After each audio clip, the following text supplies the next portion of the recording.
Olá, sejam muito bem-vindos ao canal Liber Audiolivro. Eu sou a Giovana e hoje vou ler o capítulo 10 do livro O Cortiço, de Aloysio Azevedo. Vamos à leitura. Capítulo 10. No outro dia, a casa do Miranda estava em preparos de festa. Lia-se no Jornal do Comércio que Sua Excelência fora agraciado pelo governo português com o título de Barão do Freixal. E como seus amigos se achassem prevenidos para ir cumprimentá-lo no domingo, o negociante dispunha-se a recebê-los condignamente. Do cortiço, onde esta novidade causou sensação, via-se nas janelas do sobrado, abertas de par em par, surgir de vez em quando Leonor ou Isaura, a sacudirem tapetes e capachos, batendo-lhes em cima com um pau, os olhos fechados, a cabeça torcida para dentro por causa da poeira que a cada pancada se levantava, como fumaça de um tiro de peça. Chamaram-se novos criados para aqueles dias. No salão da frente, pretos lavavam o soalho e na cozinha havia rebuliço. Dona Estela, de penteador de cambraia enfeitado de laços cor-de-rosa, era lobrigada de relance, ora de um lado, ora de outro, a dar as suas ordens, abanando-se com um grande leque. Ou aparecia no patamar da escada do fundo, preocupada em soerguer as saias contra as águas sujas da lavagem, que escorriam para o quintal. Zulmira também ia e vinha, com a sua palidez fria e úmida de menina sem sangue. Henrique, de paletó branco, ajudava o botelho nos arranjos da casa e de instante a instante chegava à janela para namoriscar Pombinha, que fingia não dar por isso, toda embebida na sua costura, à porta do número 15, numa cadeira de vime, uma perna dobrada sobre a outra, mostrando a meia de seda azul e um sapatinho preto de entrada baixa. Só de longo em longo espaço ela desviava os olhos do serviço e erguia-os para o sobrado. Entretanto, a figura gorda e encanecida do novo barão, sobrecasacado com o chapéu alto derreado para trás na cabeça e sem largar o guarda-chuva, entrava da rua e atravessava a sala de jantar. Seguia até a despensa, diligente e esbaforido, indagando se já tinha vindo isto e mais aquilo, provando dos vinhos que chegavam em garrafões, examinando tudo, voltando-se para a direita e para a esquerda, dando ordens, ralhando, exigindo atividade e depois tornava a sair, sempre apressado, e metia-se no carro que o esperava à porta da rua. Toca, toca, vamos ver se o fogueteiro aprontou os fogos. E viam-se chegar, quase sem intermitência, homens carregados de gigos de champanha, caixas de Porto e Bordeaux, barricas de cerveja, cestos e cestos de mantimentos, latas e latas de conserva. E outros traziam perus e leitões, canastras de ovos, quartos de carneiro e de porco. E as janelas do sobrado iam se enchendo de compoteiras de doce ainda quente, saído do fogo, e travessões de barro e de ferro, com grandes peças de carne em vinhadalhos, prontos para entrar no forno. À porta da cozinha penduraram pelo pescoço um cabrito esfolado, que tinha as pernas abertas, lembrando sinistramente uma criança, a quem enforcassem depois de tirar-lhe a pele. Todavia, cá embaixo, um caso palpitante agitava a estalagem. Domingos, o sedutor da Florinda, desaparecera durante a noite e um novo caixeiro substituía ao balcão. O vendeiro retorquia atravessado a quem lhe perguntava pelo evadido. Sei lá, creio que não podia trazê-lo pendurado ao pescoço. Mas você disse que respondia por ele, repontou Marciana, que parecia ter envelhecido 10 anos naquelas últimas 24 horas. De acordo, mas o tratante cegou-me. Que havemos de fazer é ter paciência. Pois então ande com o dote. Que dote? Você está bêbeda? Bêbeda, hein? Ah, corja, tão bom é um como o outro. Mas eu hei de mostrar. Ora, não me amole. E João Romão virou-lhe as costas para falar à Bertoleza que se chegara. Deixe estar, malvado, que Deus é quem há de punir por mim e por minha filha, exclamou a desgraçada. Mas o vendeiro afastou-se indiferente às frases que uma ou outra lavadeira imprecava contra ele. Elas, porém, já se não mostravam tão indignadas como na véspera. Uma só noite rolada por cima do escândalo bastava para tirar-lhe o mérito de novidade. Marciana foi com a pequena à procura do subdelegado e voltou aborrecida, porque lhe disseram que nada se poderia fazer enquanto não aparecesse o delinquente. Mãe e filha passaram todo esse sábado na rua, numa roda viva, da secretaria e das estações de polícia para o escritório de advogados, que um por um lhes perguntavam de quanto dispunham para gastar com o processo, despachando-a sem mais considerações, logo que se inteiravam da escassez de recursos de ambas as partes.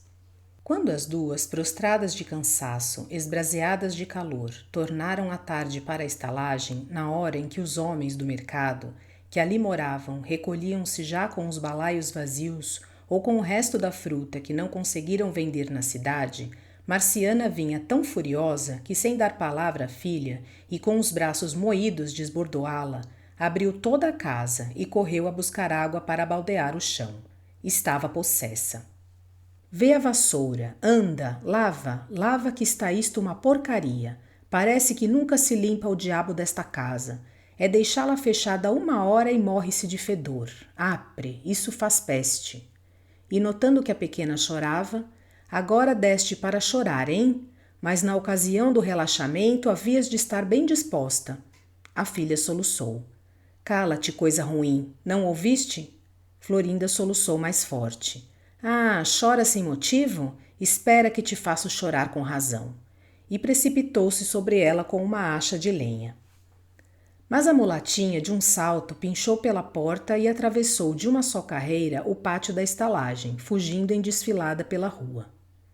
Ninguém teve tempo de apanhá-la e um clamor de galinheiro assustado levantou-se entre as lavadeiras. Marciana foi até o portão como uma doida e, compreendendo que a filha a abandonava, desatou por sua vez a soluçar, de braços abertos, olhando para o espaço. As lágrimas saltavam-lhe pelas rugas da cara. E logo, sem transição, disparou da cólera que a convulsionava desde a manhã da véspera para cair numa dor humilde e enternecida de mãe que perdeu o filho. Para onde iria ela, meu pai do céu? Pois você desde ontem que bate na rapariga, disse-lhe a Rita. Fugiu-lhe é bem feito. Que diabo, ela é de carne, não é de ferro. Minha filha, é bem feito, agora chore na cama que é lugar quente. Minha filha, minha filha, minha filha. Ninguém quis tomar o partido da infeliz, à exceção da cabocla velha, que foi colocar-se perto dela, fitando-a imóvel com o seu desvairado olhar de bruxa feiticeira. Marciana arrancou-se da abstração plangente em que caíra para arvorar-se terrível defronte da venda, apostrofando com a mão no ar e a carapinha desgrenhada. Este galego é que teve a culpa de tudo. Maldito sejas tu, ladrão. Se não me deres conta de minha filha, malvado, pego-te fogo na casa. A bruxa sorriu sinistramente ao ouvir estas últimas palavras. O vendeiro chegou à porta e ordenou em tom seco a Marciana que despejasse o número 12. É andar, não quero esta berraria aqui. Bico ou chamo um urbano. Dou-lhe uma noite. Amanhã pela manhã, rua. Ah, ele esse dia estava intolerante com tudo e com todos. Por mais de uma vez mandara a Bertoleza a coisa mais imunda, apenas porque esta lhe fizera algumas perguntas concernentes ao serviço. Nunca o tinha visto assim, tão fora de si, tão cheio de repelões. Nem parecia aquele mesmo homem inalterável, sempre calmo e metódico. E ninguém seria capaz de acreditar que a causa de tudo isso era o fato de ter sido Miranda agraciado com o título de barão. Sim, senhor. Aquele taverneiro, na aparência tão humilde e tão miserável, aquele sovina que nunca saíra dos seus tamancos e da sua camisa de riscadinho de Angola, aquele animal que se alimentava pior que os cães para pôr de parte tudo que ganhava ou extorquia, aquele ente atrofiado pela cobiça e que parecia ter abdicado dos seus privilégios e sentimentos de homem. Aquele desgraçado que nunca jamais amara senão o dinheiro, invejava agora o Miranda, invejava-o deveras, com dobrada amargura do que sofrera o marido de Dona Estela, quando por sua vez o invejara a ele. Acompanhara-o desde que o Miranda viera habitar o sobrado com a família. Vira-o nas felizes ocasiões da vida, cheio de importância, cercado de amigos e rodeado de aduladores. Vira-o dar festas e receber em sua casa as figuras mais salientes da praça e da política. Vira-o luzir como um grosso peão de ouro, girando por entre damas da melhor e mais fina sociedade fluminense. Vira-o meter-se em altas especulações comerciais e sair-se bem. Vira seu nome figurar em várias corporações de gente escolhida e em subscrições, assinando belas quantias. Vira-o fazer parte de festas de caridade e festas de regozijo nacional. Vira-o elogiado pela imprensa e aclamado como homem de vistas largas e grande talento financeiro. Viram, enfim, em todas as suas prosperidades e nunca lhe tiver inveja. Mas agora, estranho deslumbramento. Quando Vendeiro leu no Jornal do Comércio que o vizinho estava barão, sentiu tamanho calafrio em todo o corpo que a vista por um instante se lhe apagou dos olhos. Barão! E durante todo o santo dia não pensou noutra coisa. Barão, com esta é que ele não contava. E defronte da sua preocupação, tudo se convertia em comendas e crachás. Até os modestos 2 vinténs de manteiga que media sobre um pedaço de papel de embrulho para dar ao freguês, transformava-se de simples mancha amarela em opulenta insígnia de ouro cravejada de brilhantes. À noite, quando se estirou na cama ao lado da Bertoleza, para dormir, não pôde conciliar o sono. Por toda a miséria daquele quarto sórdido, pelas paredes imundas, pelo chão enlameado de poeira e sebo, nos tetos funebremente velados pelas teias de aranha, estrelavam pontos luminosos que se iam transformando em grã-cruzes, em hábitos e veneras de toda ordem e espécie. E em volta do seu espírito, pela primeira vez alucinado, um turbilhão de grandezas que ele mal conhecia e mal podia imaginar, perpassou vertiginosamente em ondas de seda e rendas, velado e pérolas, colos e braços de mulheres seminuas, num fremir de risos e espumar aljofrado de vinhos cor de ouro. E nuvem de caudas de vestidos e abas de casaca lá iam, rodando deliciosamente ao som de langorosas valsas e à luz de candelabros de 1000 velas de todas as cores. E carruagens desfilavam reluzentes como uma coroa portinhola, o cocheiro teso de libré, sopeando parelhas de cavalos grandes. E intermináveis mesas estendiam-se, serpenteando a perder de vista, acumuladas de iguarias, numa encantadora confusão de flores, luzes, baixelas e cristais, cercadas de um e de outro lado por luxuoso renque de convivas, de taça em punho, brindando o anfitrião. E porque nada disso o vendeiro conhecia de perto, mas apenas pelo ruído namorador e fato, ficava deslumbrado com o seu próprio sonho. Tudo aquilo que agora lhe deparava o delírio, até aí só lhe passara pelos olhos ou lhe chegara aos ouvidos como eco e reflexo de um mundo inatingível e longínquo. Um mundo habitado por seres superiores. Um paraíso de gozos excelentes e delicados que os seus grosseiros sentidos repeliam. Um conjunto harmonioso e discreto de sons e cores mal definidas e vaporosas. Um quadro de manchas pálidas, sussurrantes, sem firmezas de tintas nem contornos, em que se não determinava o que era pétala de rosa ou asa de borboleta, murmúrio de brisa ou ciciar de beijos. Não obstante, ao lado dele, a crioula roncava, de papo para o ar, gorda, estrompada de serviço, tresandando a uma mistura de suor com cebola crua e gordura podre. Mas João Romão nem dava por ela. Só o que ele via e sentia era todo aquele voluptuoso mundo inacessível vir descendo para a terra, chegando-se para o seu alcance, lentamente, acentuando-se. E as dúbias sombras tomavam forma, e as vozes duvidosas e confusas transformavam-se em falas distintas, e as linhas desenhavam-se nítidas, e tudo se ia esclarecendo e tudo se aclarava num reviver de natureza ao raiar do sol. Os tênues murmúrios suspirosos desdobravam-se em orquestra de baile, onde se distinguiam instrumentos e os surdos rumores indefinidos eram já animadas conversas em que damas e cavalheiros discutiam política, artes, literatura e ciência. E uma vida inteira completa, real, descortinou-se amplamente defronte dos seus olhos fascinados. Uma vida fidalga de muito luxo, de muito dinheiro. uma vida de palácio, entre mobílias preciosas e objetos esplêndidos, onde ele se via cercado de titulares milionários e homens de farda bordada, a quem tratava por tu de igual para igual, pondo-lhes a mão no ombro. E ali ele não era, nunca fora, o dono de um cortiço, de tamancos e em mangas de camisa. Ali era o senhor barão, o barão do ouro, o barão das grandezas, o barão dos milhões. Vendeiro, qual? Era o famoso, o enorme capitalista, o proprietário sem igual, o incomparável banqueiro em cujos capitais se equilibrava a terra, como imenso globo em cima de colunas feitas de moedas de ouro. E viu-se logo montado a cavaleiras sobre o mundo, pretendendo abarcá-lo com as suas pernas curtas. Na cabeça uma coroa de rei e na mão um cetro.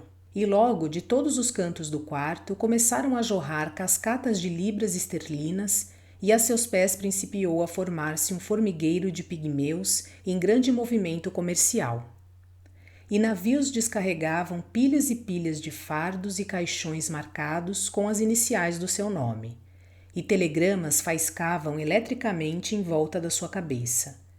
E paquetes de todas as nacionalidades giravam vertiginosamente em torno do seu corpo de colosso, arfando e apitando sem trégua.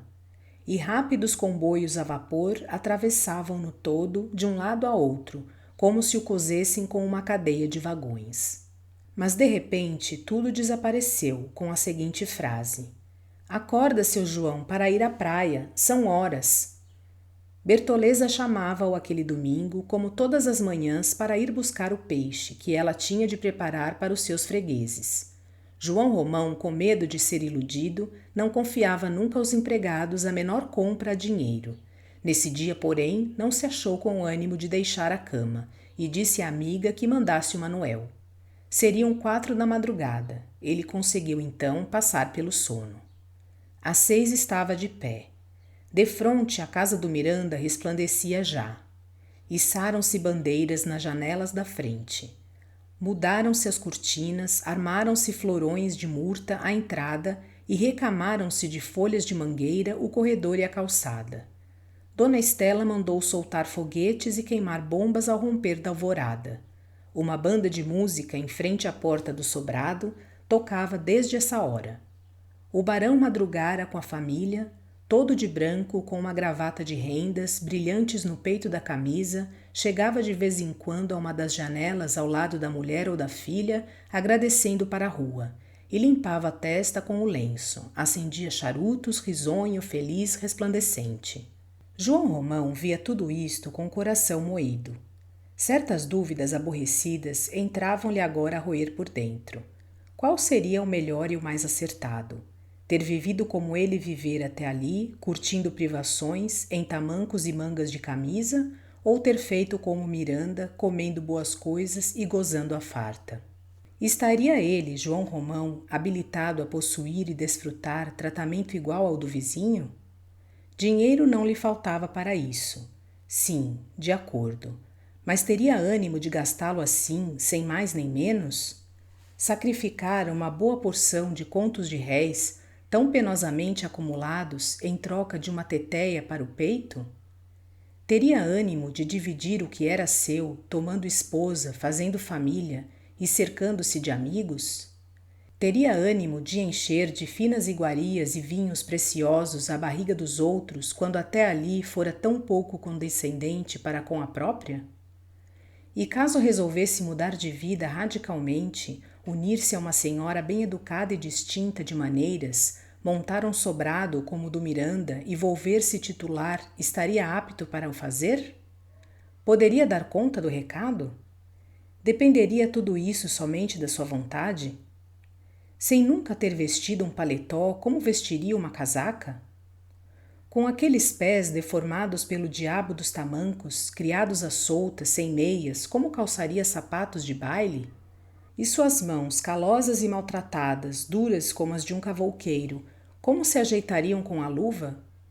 E isso ainda não era tudo. O mais difícil seria o que tivesse de dizer aos seus convidados. Como deveria tratar as damas e cavalheiros em meio de um grande salão cheio de espelhos e cadeiras douradas? Como se arranjaria para conversar sem dizer barbaridades? E um desgosto negro e profundo assoberbou-lhe o coração, um desejo forte de querer saltar e um medo invencível de cair e quebrar as pernas. Afinal, a dolorosa desconfiança de si mesmo e a terrível convicção da sua impotência para pretender outra coisa que não fosse ajuntar dinheiro e mais ainda, sem saber para que e com que fim, acabaram azedando-lhe de todo a alma e tingindo de fel a sua ambição e despolindo o seu ouro. Fora uma besta, pensou de si próprio amargurado, uma grande besta. Pois não.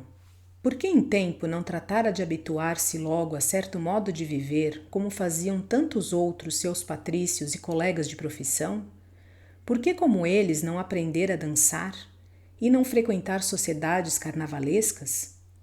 E não fora de vez em quando à Rua do Ouvidor e aos teatros e bailes e corridas e passeios? Por que se não habituara com as roupas finas e com o calçado justo e com a bengala e com o lenço e com o charuto e com o chapéu e com a cerveja e com tudo que os outros usavam naturalmente sem precisar de privilégio para isso? Maldita economia! Teria gasto mais, é verdade, não estaria tão bem. Mas, ora Deus, estaria habilitado a fazer do meu dinheiro o que bem quisesse, seria um homem civilizado. Você deu hoje para conversar com as almas, seu João? Perguntou-lhe Bertoleza, notando que ele falava sozinho, distraído do serviço. Deixe, não me amole você também, não estou bom hoje. Oh, gentes, não falei por mal, credo. Está bem, basta. E o seu mau humor agravou-se pelo correr do dia. Começou a implicar com tudo. Arranjou logo uma pega à entrada da venda com o fiscal da rua. Pois ele era lá algum parvo que tivesse medo de ameaças de multas? Se o bolas do fiscal esperava comê-lo por uma perna como costumava fazer com os outros, que experimentasse para ver só quanto lhe custaria a festa. E que lhe não rosnasse muito, que ele não gostava de cães à porta. Era andar. Pegou-se depois com a machona por causa de um gato desta que, a semana passada, lhe fora ao tabuleiro do peixe frito. Parava defronte das tinas vazias, encolerizado, procurando pretextos para ralhar. Mandava, com um berro, saírem as crianças de seu caminho. Que praga de piolhos! Ah, redemônio! Nunca vira gente tão danada para parir. Pareciam ratas. Deu um encontrão no velho Libório. Sai tu também do caminho, fona de uma figa. Não sei que diabo fica fazendo cá no mundo um caco velho como este que já não presta para nada. Protestou contra os galos de um alfaiate que se divertia a fazê-los brigar no meio de grande roda entusiasmada e barulhenta. Vituperou os italianos, porque estes, na alegre independência do domingo, tinham à porta da casa uma esterqueira de cascas de melancia e laranja, que eles comiam tagarelando, assentados sobre a janela e a calçada. Quero isto limpo, bramava furioso. Está pior que um chiqueiro de porcos. Apre, tomara que a febre amarela os lamba a todos. Maldita raça de carcamanos. Hão de trazer-me isto asseado ou vai tudo para o olho da rua. Aqui mando eu. Com a pobre velha marciana, que não tratara de despejar o número 12, conforme a intimação da véspera, a sua fúria tocou ao delírio. A infeliz, desde que Florinda lhe fugira, levava a choramingar e maldizer-se, monologando com persistência maníaca. Não pregou o olho durante toda a noite. Saíra e entrara na estalagem mais de 20 vezes irrequieta, ululando como uma cadela a quem roubaram um cachorrinho. Estava apatetada, não respondia às perguntas que lhe dirigiam. João Romão falou-lhe, ela nem sequer se voltou para ouvir. E o vendeiro, cada vez mais excitado, foi buscar 2 homens e ordenou que esvaziassem o número 12. Os tarecos fora, e já, aqui mando eu, aqui sou eu o monarca. E tinha gestos inflexíveis de déspota. Principiou o despejo. Não, aqui dentro não, tudo lá fora, na rua, gritou ele quando os carregadores quiseram depor no pátio os trens de Marciana. Lá fora do portão, lá fora do portão. E a mísera, sem opor uma palavra, assistia ao despejo acocorada na rua, com os joelhos juntos, as mãos cruzadas sobre as canelas, resmungando. Transeuntes paravam a olhá-la. Formava-se já um grupo de curiosos, mas ninguém entendia o que ela rosnava. Era um rabujar confuso, interminável, acompanhado de um único gesto de cabeça triste e automático. Ali perto, o colchão velho, já roto e destripado, os móveis desconjuntados e sem verniz, as trouxas de molambos úteis, as louças ordinárias e sujas do uso, tinham, tudo amontoado e sem ordem, um ar indecoroso de interior de quarto de dormir, devassado em flagrante intimidade. E veio o homem dos 5 instrumentos que aos domingos aparecia sempre, e fez-se o entre-sai dos mercadores, e lavadeiras ganharam a rua em trajos de passeio, e os tabuleiros de roupa engomada que saíam cruzaram-se com os sacos de roupa suja que entravam. E Marciana não se movia do seu lugar, monologando. João Romão percorreu o número 12, escancarando as portas, a dar arres e empurrando para fora com o pé algum trapo ou algum frasco vazio que lá ficara abandonado. E a enxotada, indiferente a tudo, continuava a sussurrar funebremente. Já não chorava, mas os olhos tinham-os ainda relentados na sua muda fixidez. Algumas mulheres da estalagem iam ter com ela de vez em quando, agora de novo compungidas, e faziam-lhe oferecimentos. Marciana não respondia. Quiseram obrigá-la a comer, não houve meio. A desgraçada não prestava atenção a coisa alguma, parecia não dar pela presença de ninguém. Chamaram-na pelo nome repetidas vezes. Ela persistia no seu ininteligível monólogo, sem tirar a vista de um ponto. Cruzes, parece que lhe deu alguma. A Augusta chegara-se também. Teria ensandecido? Perguntou a Rita, que a seu lado olhava para a infeliz, com um prato de comida na mão. Coitada!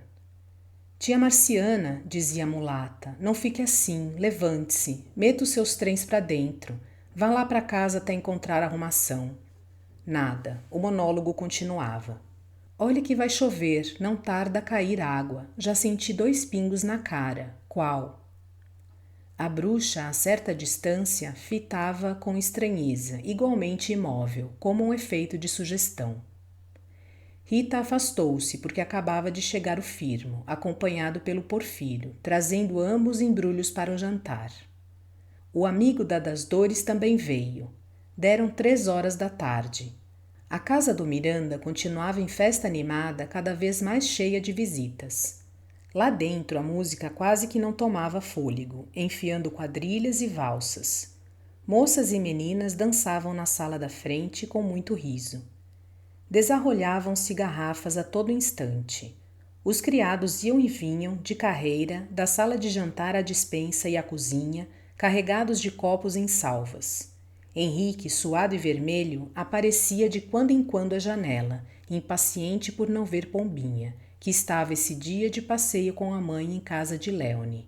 João Romão, depois de se arrazenar na venda com os caixeiros e com a Bertoleza, tornou ao pátio da estalagem queixando-se de que tudo ali ia muito mal. Censurou os trabalhadores da pedreira, nomeando o próprio Jerônimo, cuja força física, aliás, o intimidara sempre. Era um relaxamento aquela porcaria de serviço. Havia 3 semanas que estava com uma broca à toa, sem atar nem desatar. Afinal aí chegara o domingo e não se havia ainda lascado fogo. Uma verdadeira calaçaria. O tal seu Jerônimo, dantes tão apurado, era agora o primeiro a dar o mau exemplo. Perdia noites no samba. Não largava os rastros da Rita Baiana e parecia embeiçado por ela. Não tinha jeito. Piedade, ouvindo o vendeiro dizer mal do seu homem, saltou em defesa deste com 2 pedras na mão, e uma contenda travou-se, assanhando todos os ânimos. Felizmente, a chuva, caindo em cheio, veio dispersar o ajuntamento que se tornava sério. Cada um correu para o seu buraco, num alvoroço exagerado. As crianças despiram-se e vieram cá fora tomar banho debaixo das goteiras, por pagode, gritando, rindo, saltando e atirando-se ao chão a espernearem, fingindo que nadavam. E lá defronte, no sobrado, ferviam brindes enquanto a água jorrava copiosamente, alagando o pátio. Quando João Romão entrou na venda, recolhendo-se da chuva, um caixeiro entregou-lhe um cartão de Miranda. Era um convite para lá ir à noite tomar uma chávena de chá. O vendeiro, a princípio, ficou lisonjeado com o obséquio, primeiro desse gênero que em sua vida recebia. Mas logo depois voltou-lhe a cólera, com mais ímpeto ainda. Aquele convite irritava-o como um ultraje, uma provocação. Por que o Pulha o convidara, devendo saber que ele de certo lá não ia? Para que, senão para o enfrenesiar ainda mais do que já estava? Seu Miranda que fosse à tábua com a sua festa e com os seus títulos. Não preciso dele para nada, exclamou o vendeiro. Não preciso nem dependo de nenhum safardana. Se gostasse de festas, dava-as eu. No entanto, começou a imaginar como seria no caso que estivesse prevenido de roupa e aceitasse o convite. Figurou-se bem vestido, de pano fino, com uma boa cadeia de relógio, uma gravata com alfinete de brilhantes, e viu-se lá em cima, no meio da sala, a sorrir para os lados, prestando atenção a um, prestando atenção a outro, discretamente silencioso e afável, sentindo que o citavam dos lados em voz mortiça e respeitosa, como um homem rico, cheio de independência. E adivinhava os olhares aprobativos das pessoas sérias, os óculos curiosos das velhas assestados sobre ele, procurando ver se estaria ali um bom arranjo para uma das filhas de menor cotação. Nesse dia, serviu mal e porcamente aos fregueses, tratou aos repelões a Bertoleza, e quando já às 5 horas deu com a Marciana, que uns negros por compaixão haviam arrastado para dentro da venda, disparatou. Ora bolas, para que diabo me metem em casa este estupor? Gosto de ver tais caridades com o que é dos outros. Isto aqui não é acoito de vagabundos. E como um polícia, todo encharcado de chuva, entrasse para beber um gole de Parati, João Romão voltou-se para ele e disse-lhe: Camarada, esta mulher é gira. Não tem domicílio e eu não hei de, quando fechar a porta, ficar com ela aqui dentro da venda. O soldado saiu e daí a coisa de 1 hora, Marciana era carregada para o xadrez, sem o menor protesto e sem interromper o seu monólogo de demente. Os cacaréus foram recolhidos ao depósito público por ordem do inspetor do quarteirão. E a bruxa era a única que parecia deveras impressionada com tudo aquilo. Entretanto, a chuva cessou completamente, o sol reapareceu como para despedir-se. Andorinhas esgaivotaram no ar e o cortiço palpitou inteiro na trêfega alegria do domingo. Nas salas do barão a festa engrossava, cada vez mais estrepitosa. De vez em quando vinha de lá uma taça quebrar-se no pátio da estalagem, levantando protestos e surriadas. A noite chegou muito bonita, com um belo luar de lua cheia, que começou ainda com o crepúsculo. E o samba rompeu mais forte e mais cedo que de costume, incitado pela grande animação que havia em casa do Miranda. Foi um forrobodó valente. A Rita Baiana, essa noite, estava de veia para a coisa. Estava inspirada, divina. Nunca dançara com tanta graça e tamanha lubricidade. Também cantou. E cada verso que vinha da sua boca de mulata era um arrulhar choroso de pomba no cio. E o firmo bêbedo de volúpia enroscava-se todo ao violão, e o violão e ele gemiam com o mesmo gosto, grunhindo, ganindo, miando, com todas as vozes de bichos sensuais, num desespero de luxúria, que penetrava até ao tutano com línguas finíssimas de cobra. Jerônimo não pôde conter-se. No momento em que a baiana, ofegante de cansaço, caiu exausta, assentando-se ao lado dele, o português segredou-lhe com a voz estrangulada de paixão: Meu bem, se você quiser estar comigo, dou uma perna ao demo. O mulato não ouviu, mas notou o cochicho e ficou, de má cara, a rondar disfarçadamente o rival. O canto e a dança continuavam, todavia, sem afrouxar. Entrou a das dores. Neném, mais uma amiga sua, que fora passar o dia com ela, rodavam de mãos nas cadeiras, rebolando em meio de uma volta de palmas cadenciadas no acompanhamento do ritmo requebrado da música. Quando o marido de Piedade disse um segundo cochicho a Rita, Firmo precisou empregar grande esforço para não ir logo às do cabo. Mas lá pelo meio do pagode, a baiana caíra na imprudência de derrear-se toda sobre o português e soprar-lhe um segredo, requebrando os olhos. Firmo, de um salto, aprumou-se então de fronte dele, medindo-o de alto a baixo com um olhar provocador e atrevido. Jerônimo, também posto de pé, respondeu altivo com um gesto igual. Os instrumentos calaram-se logo. Fez-se um profundo silêncio. Ninguém se mexeu do lugar em que estava. E no meio da grande roda, iluminados amplamente pelo capitoso luar de abril, os dois homens, perfilados defronte um do outro, olhavam-se em desafio. Jerônimo era alto, espadaúdo, construção de touro, pescoço de Hércules, punho de quebrar um coco com um murro. Era a força tranquila, o pulso de chumbo. O outro, franzino, um palmo mais baixo que o português, pernas e braços secos, agilidade de maracajá. Era a força nervosa. Era o arrebatamento que tudo desbarata no sobressalto do primeiro instante. Um sólido e resistente, o outro ligeiro e destemido, mas ambos corajosos. Senta, senta, nada de rolo. Segue a dança, gritaram em volta. Piedade erguera-se para arredar o seu homem dali. O cavouqueiro afastou-a com um empurrão, sem tirar a vista de cima do mulato. Deixa-me ver o que quer de mim este cabra, rosnou ele. Dar-te um banho de fumaça, galego ordinário, respondeu Firmo frente a frente. Agora avançando e recuando, sempre com um dos pés no ar, e bamboleando todo o corpo e meneando os braços como preparado para agarrá-lo. Jerônimo, esbravecido pelo insulto, cresceu para o adversário com um soco armado. O cabra, porém, deixou-se cair de costas rapidamente, firmando-se nas mãos o corpo suspenso, a perna direita levantada, e o soco passou por cima, varando o espaço, enquanto o português apanhava no ventre um pontapé inesperado. Canalha, berrou possesso, e ia precipitar-se em cheio sobre o mulato, quando uma cabeçada o atirou no chão. Levanta-se, que não dou em defuntos, exclamou o Firmo de pé, repetindo a sua dança de todo o corpo. O outro erguera-se logo, e mal se tinha equilibrado, já uma rasteira o tombava para a direita, enquanto da esquerda ele recebia uma tapona na orelha. Furioso, desferiu um novo soco, mas o capoeira deu para trás um salto de gato e o português sentiu um pontapé nos queixos. Espirrou-lhe sangue da boca e das ventas. Então fez-se um clamor medonho. As mulheres quiseram meter-se de permeio, porém o cabra as emborcava com rasteiras rápidas, cujo movimento de pernas apenas se percebia. Um horrível sarilho se formava. João Romão fechou às pressas as portas da venda e trancou o portão da estalagem, correndo depois para o lugar da briga.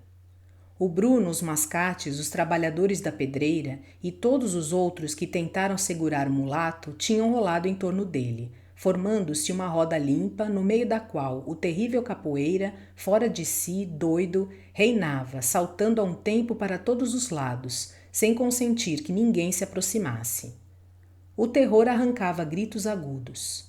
Estavam já todos assustados, menos a Rita, que a certa distância via de braços cruzados aqueles dois homens a se baterem por causa dela. Um ligeiro sorriso encrespava-lhe os lábios. A lua escondera-se. Mudara o tempo. O céu, de limpo que estava, fizera-se cor de lousa. Sentia-se um vento úmido de chuva.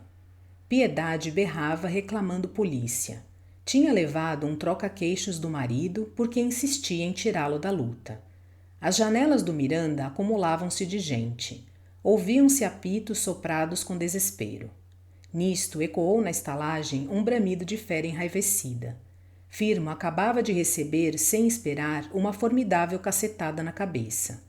É que Jerônimo havia corrido à casa e armara-se com o seu varapau minhoto. E então o mulato, com o rosto banhado de sangue, refilando as presas e espumando de cólera, erguera o braço direito, onde se viu cintilar a lâmina de uma navalha. Fez-se uma debandada em volta dos dois adversários, estrepitosa, cheia de pavor. Mulheres e homens atropelavam-se, caindo uns por cima dos outros. Albino perdera os sentidos. Piedade clamava, estarrecida e em soluços, que lhe iam matar o homem. A das dores soltava censuras e maldições contra aquela estupidez de se destriparem por causa de entrepernas de mulher. A machona, armada com um ferro de engomar, jurava abrir as fuças a quem lhe desse um segundo coice, como acabava ela de receber um nas ancas. Augusta enfiara pela porta do fundo da estalagem para atravessar o capinzal e ir à rua ver se descobria o marido, que talvez estivesse de serviço no quarteirão. Por esse lado acudiam curiosos e o pátio enchia-se de gente de fora. Dona Isabel e Pombinha, de volta da casa de Léone, tiveram dificuldade em chegar ao número 15, onde mal entraram, fecharam-se por dentro, praguejando a velha contra a desordem e lamentando-se da sorte que as lançou naquele inferno. Entanto, no meio de uma nova roda, incitada pelo povo, o português e o brasileiro batiam-se. Agora a luta era regular. Havia igualdade de partidos, porque o cavouqueiro jogava o pau admiravelmente. Jogava-o tão bem quanto o outro jogava sua capoeiragem. Embalde firmo tentava alcançá-lo. Jerônimo, sopesando ao meio a grossa vara na mão direita, girava-a com tal perícia e ligeireza em torno do corpo que parecia embastilhado por uma teia impenetrável e sibilante. Não se lhe via a arma, só se ouvia um zunido do ar simultaneamente cortado em todas as direções. E ao mesmo tempo que se defendia, atacava. O brasileiro tinha já recebido pauladas na testa, no pescoço, nos ombros, nos braços, no peito, nos rins e nas pernas. O sangue inundava-o inteiro. Ele rugia e arfava, airoso e cansado, investindo ora com os pés, ora com a cabeça, e livrando-se daqui, livrando-se dali, aos pulos e às cambalhotas. A vitória pendia para o lado do português.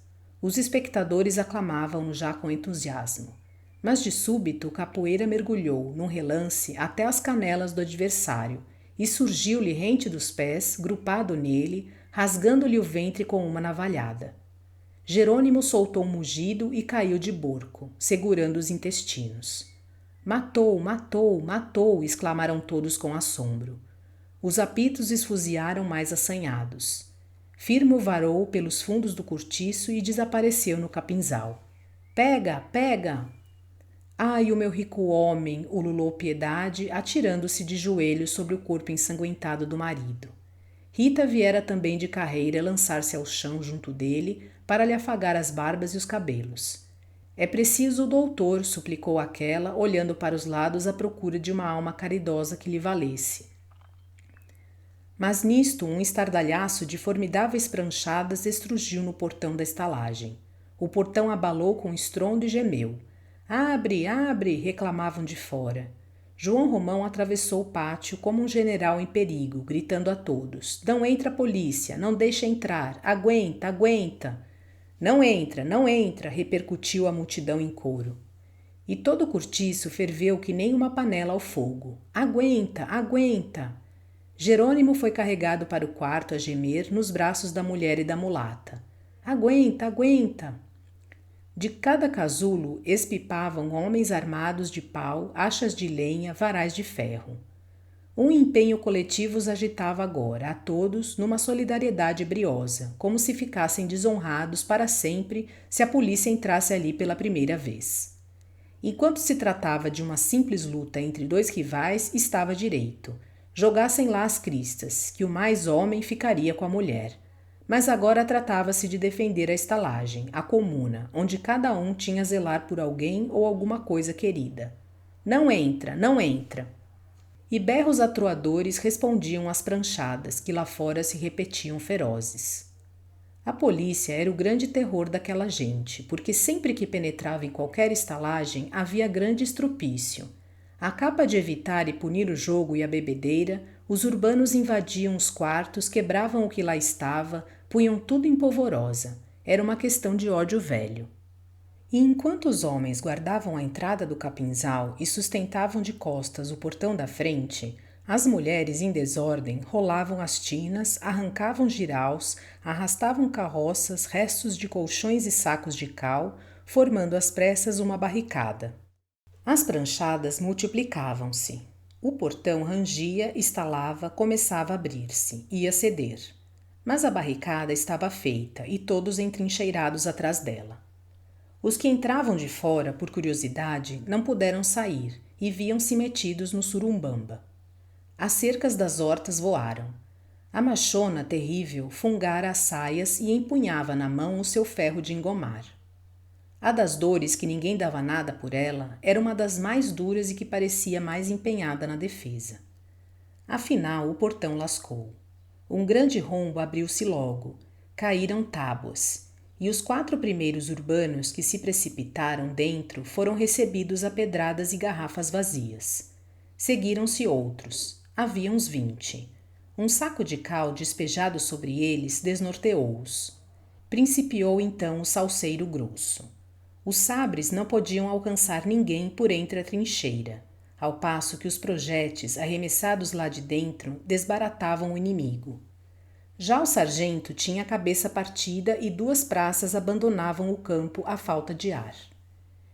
Era impossível invadir aquele baluarte com tão poucos elementos, mas a polícia teimava, não mais por obrigação que por necessidade pessoal de desforço. Semelhante resistência os humilhava. Se tivessem espingardas, fariam fogo.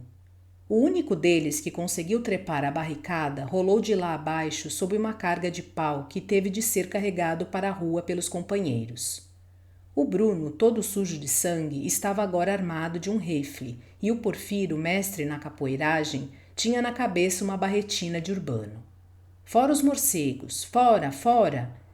E a cada exclamação, tome pedra, tome lenha, tome cal, tome fundo de garrafa. Os apitos estridulavam mais e mais fortes. Nessa ocasião, porém, Neném gritou, correndo na direção da barricada. Acudam aqui, há fogo no número 12, está saindo fumaça, fogo! A esse grito, um pânico geral apoderou-se dos moradores do cortiço. Um incêndio lamberia aquelas 100 casinhas enquanto o diabo esfrega um olho. Fez-se logo medonha confusão. Cada qual pensou em salvar o que era seu. E os policiais, aproveitando o terror dos adversários, avançaram com ímpeto, levando na frente o que encontravam e penetrando, enfim, no infernal reduto, a dar espadeiradas para a direita e para a esquerda, como quem destroça uma boiada. A multidão atropelava-se desembestando num alarido. Uns fugiam à prisão, outros cuidavam em defender a casa. Mas os praças, loucos de cólera, metiam dentro as portas e iam invadindo e quebrando tudo, sequiosos de vingança. Nisto roncou no espaço a trovoada.